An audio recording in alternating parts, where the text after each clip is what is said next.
do here is look at how human expert explainers behave in the real-time strategy domain. So I want to start off by giving a little bit of perspective. So I want to introduce you to this character, Jake.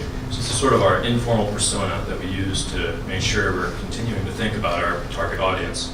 And so Jake is kind of the person that we think of when we have to, he's going to be signing his name saying that this intelligent agent has been tested and is no longer a danger to society.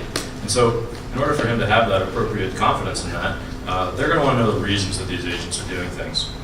And so the idea here is that Jake understands the domain, understands appropriate decisions in that domain, but they don't necessarily know AI models. And so we really want to build tools that will help Jake form appropriate trust in agents, or reject agents when appropriate as well. But these tools don't exist yet. And so this work is going to be kind of a formative study, imagining what we should build for Jake. So what domain we're going to be working with here is the real-time strategy domain. So if you're not familiar with the real-time strategy domain, I'll give a brief overview here.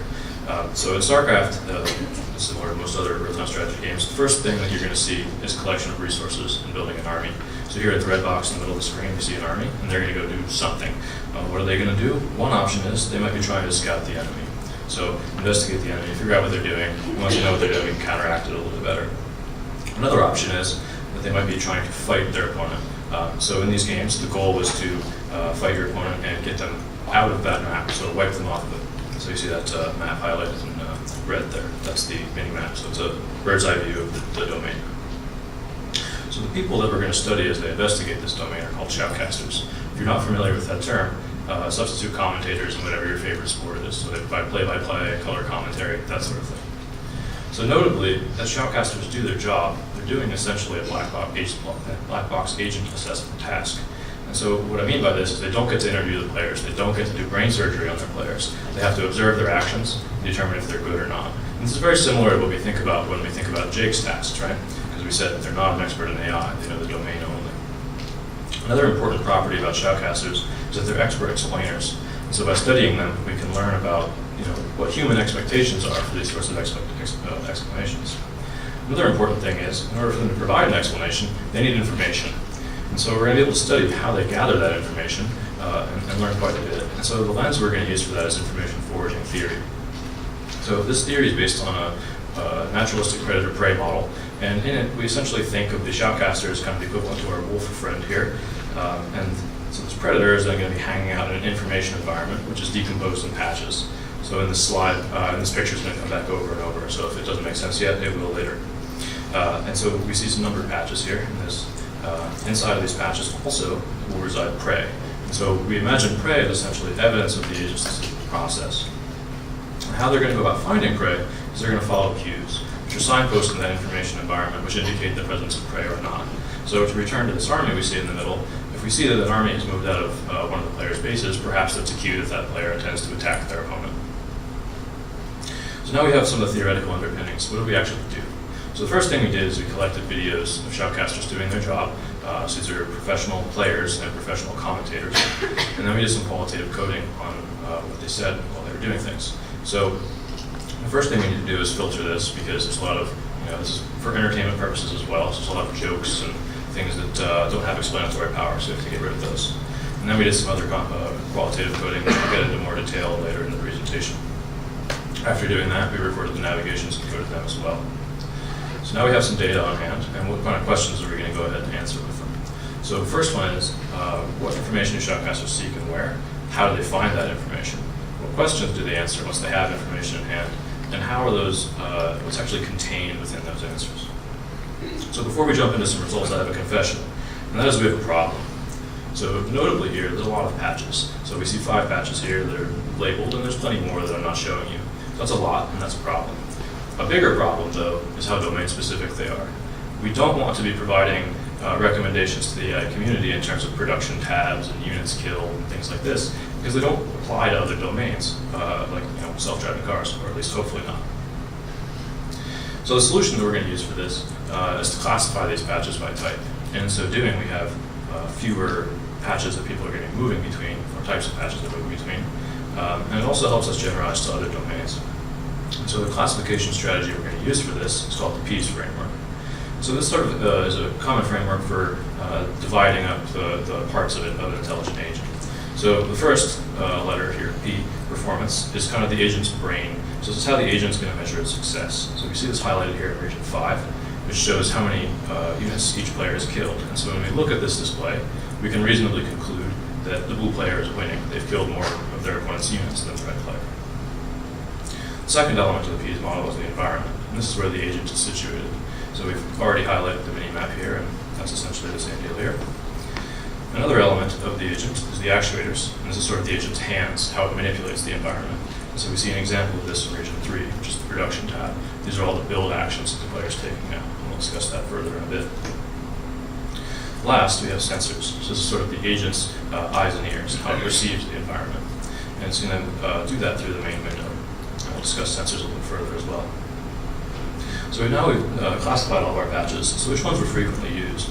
The most commonly used by far was the production tab. And we classified this as an actuator because it shows all of the build actions, unit structures, upgrades, that sort of thing, that are currently in progress. And notably, every shoutcaster used this as their always-on visualization of what the agent was doing. So to discuss what's going on in this visualization, each player is given a row. So we have the blue player on the top and the red player on the bottom. Each glyph here represents a particular type of unit or structure that's being built. Each glyph then is given a number, indicating how many of those are being built. And beneath that, we see a progress bar, indicating how close that object is to completion.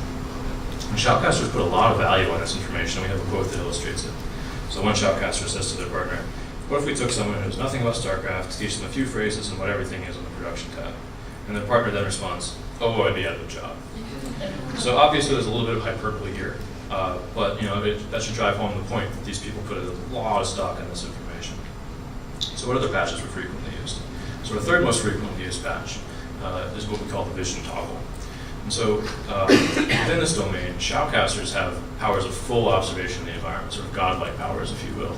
Meanwhile, the agents only have partial observability of the environment. But shoutcasters can adopt the view that the agents have in order to understand the information available to them. So let's make this a little more concrete with some pictures. So on the left, we see the view that the shoutcasters would get. So in that red circle, we see that building that the red player is building. And then on the right-hand side, that's what the blue player is seeing. So we see that in the red oval, how it says vision, Buell is the name of the blue player. And now in that red circle, notice it's empty.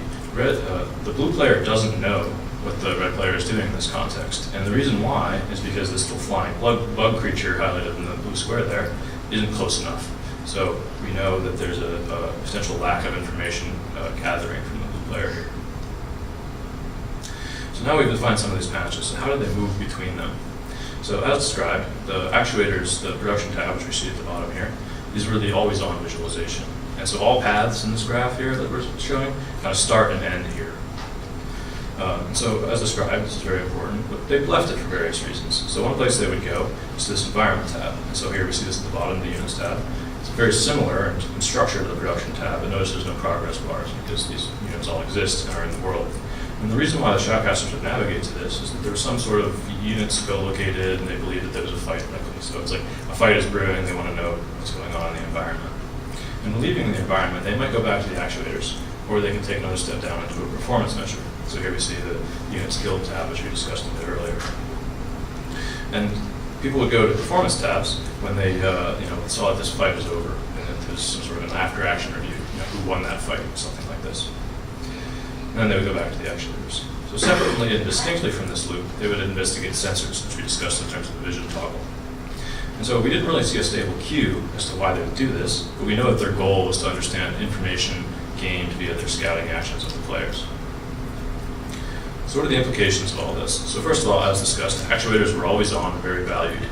Performance metrics were consulted quite rarely. We saw about 1 per match, and that was relatively consistent across the shoutcasters. And so we recommend that we need to improve affordances for various types of actuator and sensor, and we have a motivating quote to illustrate this.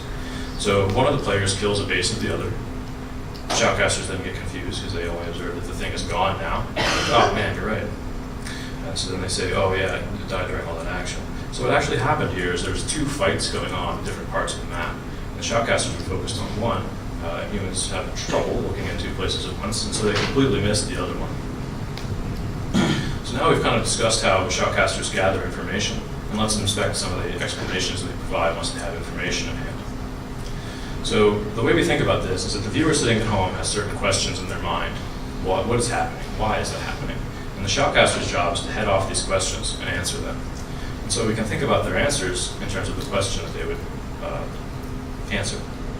And so, notably, shoutcasters were very, very consistent in the types of questions that they would answer. So notice how tightly clustered all these points are in each category. Additionally, notice how high the focus was on what information.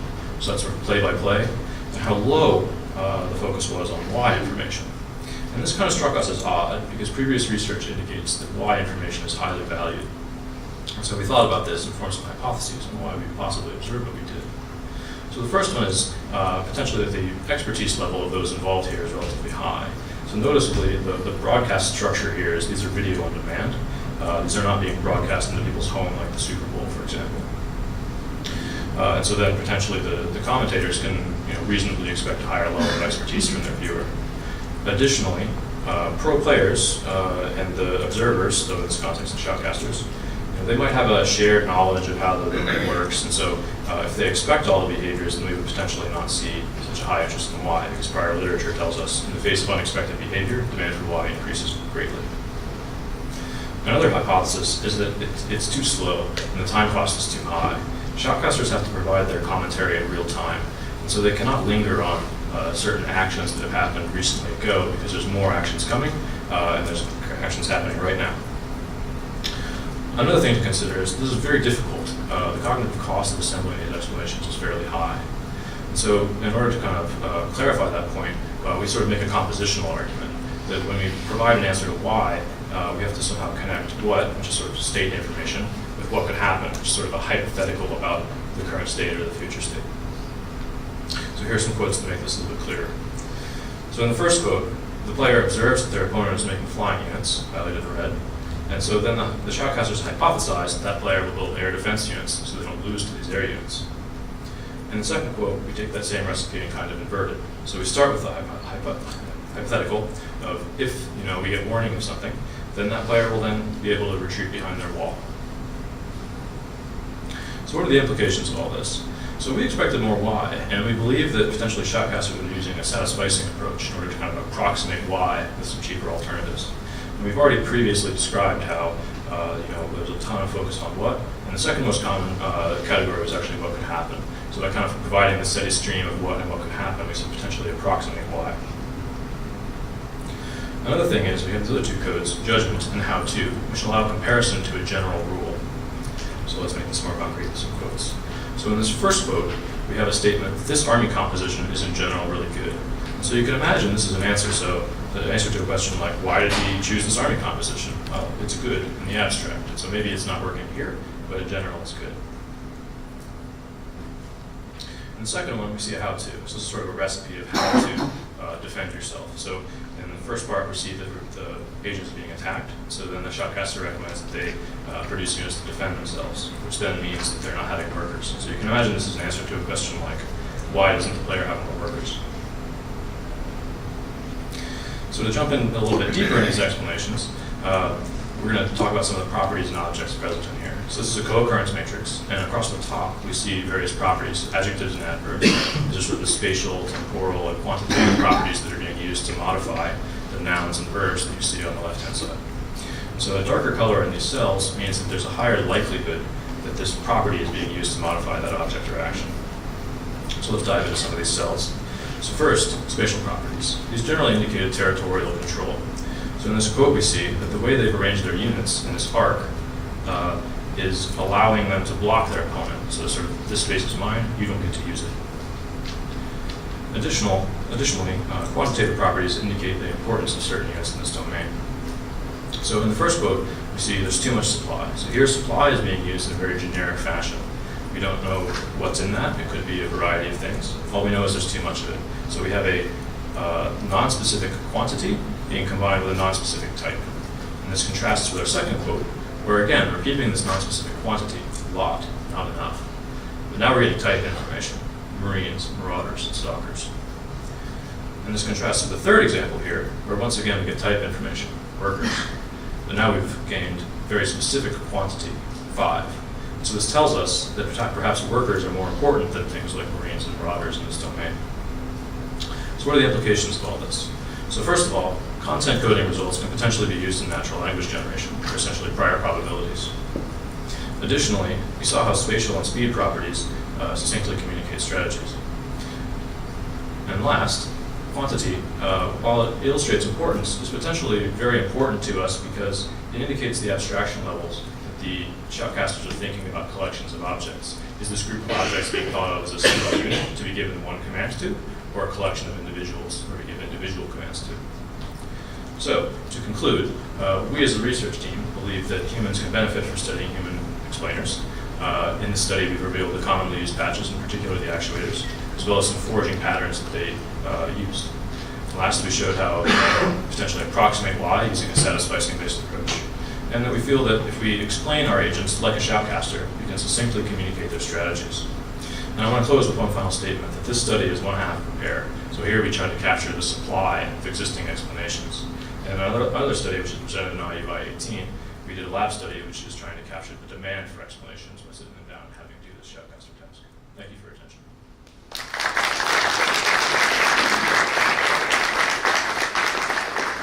Okay. Time for a few questions.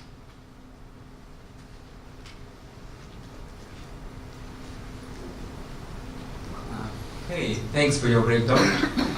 And what you show us, for me, it's kind of casters can try to predict what will happen in the game, kind of make a forecast. But did you try to see what is happening when they are wrong?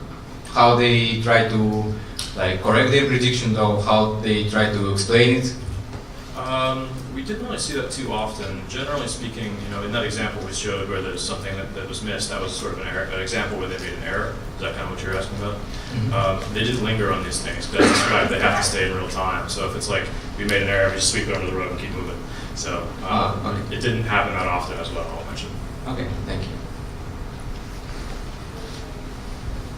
I have time for at least one more. I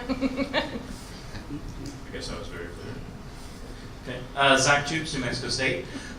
Quick question. You studied pairs of shoutcasters. Are they always in pairs? They always cast as pairs. I don't really know all the reason for that. They seem to kind of have something of a similar role as what you see in other domains, where it's sort of one person's job is primarily the play-by-play, and the other person's a little more color commentary. But we didn't really see that very stable, so we didn't report that on the paper. Okay. Yeah, because I was kind of wondering when you were coding the data, was it were you looking at any of the sort of collaborative parts between them, or was that just kind of the stuff that you sort of had to throw out? In general, it was sometimes very difficult to tell who was speaking because these they don't have a camera trained on them when they're speaking, and so as a result, if the two speakers have very distinctive voices, it's separable. But sometimes they're talking over each other, they sound similar, and it's oftentimes very difficult to even tell who's talking. So, Thank you.